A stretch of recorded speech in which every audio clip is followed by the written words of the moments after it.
তো আজকে দেখো সকাল সকাল ননদার বৌদি সানটান সারিয়া বসেছি পূজার কাজকর্মে।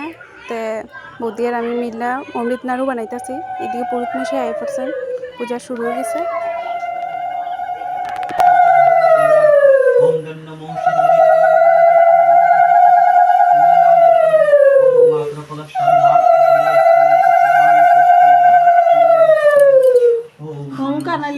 তো পূজা টুজা কমপ্লিট। আর আমার বাবার বাড়িতে কিন্তু 2 দিনে পূজা হয়, চান্দের পূজা হয়, কালকেও পূজা আছে।